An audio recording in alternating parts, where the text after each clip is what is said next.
Hello, everyone. I hope you're having a pleasant day. And if you're watching us at night, I hope you had a pleasant day. So, 2 days ago, Governor of California, Gavin Newsom, challenged Governor of Florida and presidential Republican candidate Ron DeSantis to a debate. And Ron DeSantis accepted it. This isn't the first time Gavin Newsom has challenged DeSantis to a debate. He actually did it back in September of 2022. This has kind of been going back and forth for a while. I guess you could say this rivalry because, well, DeSantis likes to point out the wrong-headed policies of California because California, uses this ideal, example of the failures of Democratic policies, and Newsom likes to point out the problems with Florida. Okay. So two things to say about this. Two points I have. One, it was very interesting to go to YouTube and look at how different people responded to this news. What I mean by that is, if I went to MSNBC or if I went to the Young Turks and looked at the comment sections, comment after comment was how Newsom's gonna, show DeSantis a thing or two, and they're calling him names like this, Satan and blah blah blah and Meatball Ron. Which honestly, I always felt that the nickname Meatball Ron, which, Trump started that, is kind of racist because he's Italian American. Maybe I'm stretching with that. The fact that it came from Trump makes me think it even more. So I've never been quite comfortable with that. I don't like the guy, but kind of, I don't know, it makes me feel a bit uncomfortable.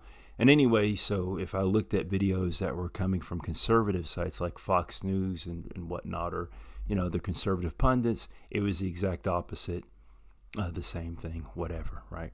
So I thought that was interesting how people can see the same thing and have the exact opposite reaction. I guess that's the most obvious thing in the world. The other thing that jumped out to me when I first heard this news immediately was Ron DeSantis must be one of the dumbest smart people in the world. Okay, so the thing about Ron DeSantis graduated from Yale with his bachelor's degree. He graduated from Harvard Law, and he served in the Navy as a JAG. So Ron DeSantis, on some level, is a smart man. He never displays this smarts. How he ran is, even when he was running for governor, he basically copied Trump, someone who is demonstrably not smart.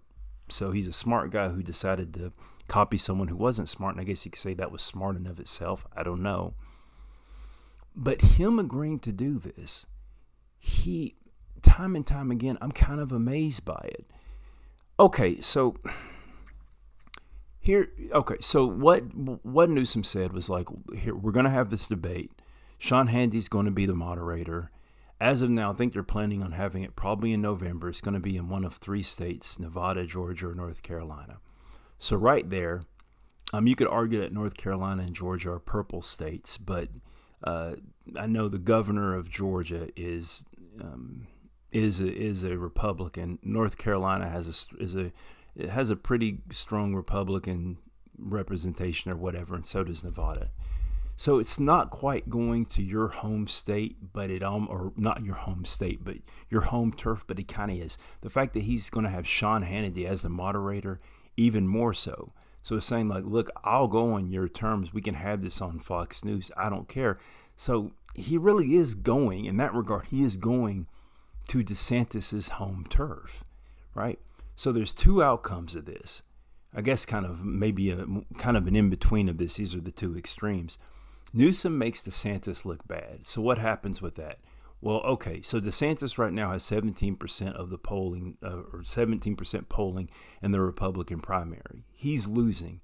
This can only make him look bad. If he beats Newsom, whatever beating somebody in the debate is, I guess that can make him look good. I don't think it's going to take any points away from Trump. If Newsom gets beat by DeSantis in a debate, we can assume that Newsom's going to run for president in 2028. Unless some scandal or something comes up. Newsom has been grooming himself, maybe I shouldn't use the term grooming nowadays, but grooming himself to run for president. He was mayor of San Francisco. He was lieutenant governor of California. He's governor of California. That's what his goal is. So even if he looks bad in the debate, short of him pooping himself on stage, even if he looks bad, he can recover from that in the next 5 years when it comes to run for president in 2028. So DeSantis is going to go out there, and a lot of DeSantis's policies, right? A lot of the things that his issues on gun control, his issues on abortion, his issues on education, Newsom's going to bring them to light. And for some people, they may say, well, that's a good thing. But I think going back to that whole thing about the people in the comment section, people live in a bubble. And people who live in this conservative bubble don't realize, and you may say, well, don't you live in a liberal bubble? Okay, well, what I'm going to say is look at the polling numbers. When you look at things like abortion, when you look at things like gun control, when you look at things as basic as how people view slavery, the majority of Americans are for reasonable gun control. The majority of Americans are for abortion, but with limitations on it. Overnight, Florida Governor Ron DeSantis signing a bill that would ban most abortions after 6 weeks. DeSantis quietly signing the law just after 11 p.m., posting only this photo on Twitter.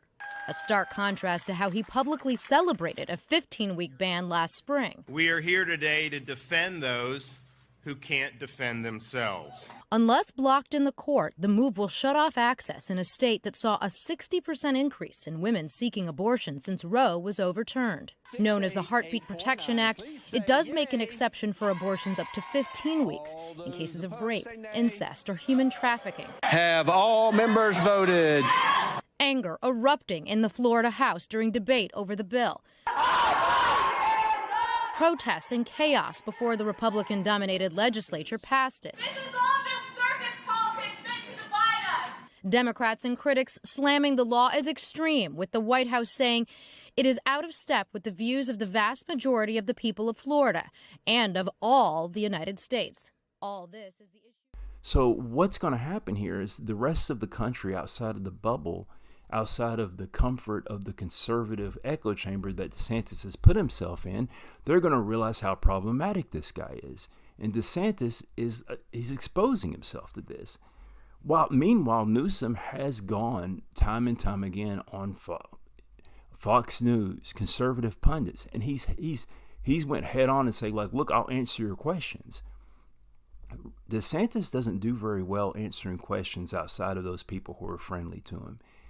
So more than likely, this isn't going to go well for DeSantis. So I cannot understand why he would do this, because he has more to lose than Newsom. He has so much more to lose than Newsom. If anything, he's probably going to lose points with it.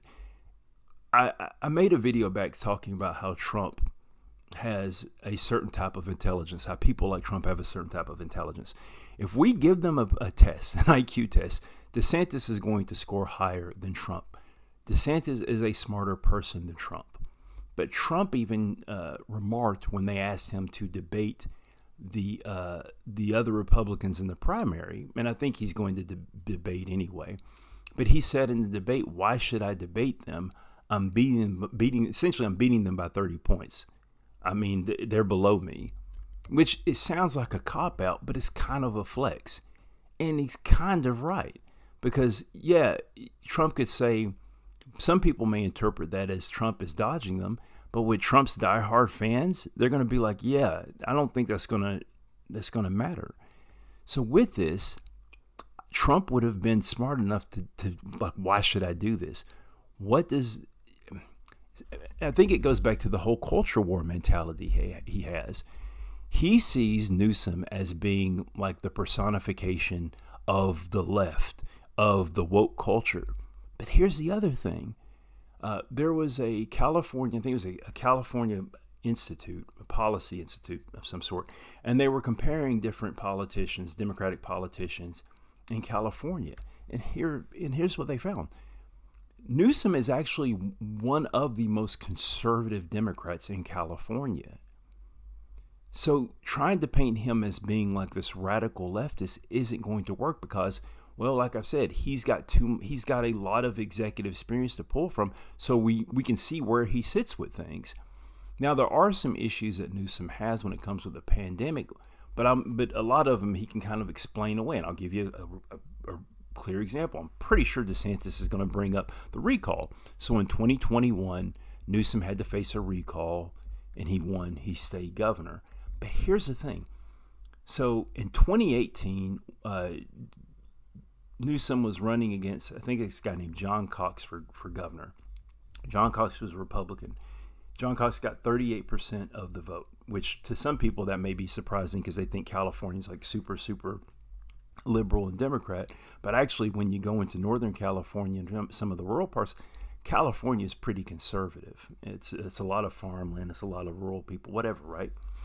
Anyway, so when they did the recall in 2021, so 38% of the people in the 2018 election voted against Newsom. 38% of people in the recall in 2021 voted against Newsom. When you look at the counties, county by county, the ones who voted for the recall, it lines up perfectly for the people who voted against them. So basically what happened there is that Newsom can just say, yeah, when I ran for governor, these people voted against me. When they tried to recall me, the exact same people voted against me. The recall tells you nothing. It just says that the people who don't like me continue to not like me. And that's that. And I guess you could try to I don't know what point you're going to make from that. That's all it takes. And this may be a bit of a stretch, but I was kind of reading up on Newsom. I didn't know this. Newsom has dyslexia. So why do I bring that up? When Newsom was going through school, he had problems with reading and writing all through school, even with the assistance with reading and learning. He still had problems with it. So he kind of had to rely on audio tapes and memorization to get through school. So think about that. You have this guy who, through his entire life, has had to get really good at remembering things, at putting facts together in his head and being able to recall them to be successful in life, because he can't rely on notes and writing like most people can. So if you see Newsom where he's talking, for example, Sean Hannity, you see this. The man can just pull out information and numbers out of his head like it's kind of impressive.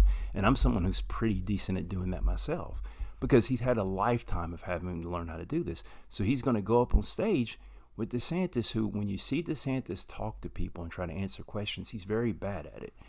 He really is. There was a young man a couple of days ago who was asking DeSantis about what would his policy be with admitting people with disorders, with psychological disorders in the military. This young man who wasn't old enough to vote had depression, but he was interested in serving in the military, and he was wondering would there be restrictions on that. And DeSantis, first of all, made some joke about how mental ill people vote for Democrats, which, man, I mean, read the room. And then he never answered the young man's question. So unless he's being interviewed or spoken to by someone who's friendly to him, he's not very good at answering questions. And then when people do confront, he gets clearly defensive about things. So he's going to go up on stage with this guy who looks like he comes from central casting of a president. He looks like, if the actor who got the role didn't get it, he looked like he could have been in Scandal. I'm talking about Newsom. Newsom looks like he should be playing president in a Hollywood movie. I mean, I know that's superficial, but it really matters, because it's superficial, but people are superficial. So I guess I don't understand why DeSantis did this, but I mean, I don't like DeSantis, so more than likely it's going to probably be entertaining. I mean, not to underestimate DeSantis or overestimate Newsom with this, but I mean, looking at the past performance, yeah, Newsom's going to probably make DeSantis look pretty bad, but we'll just see.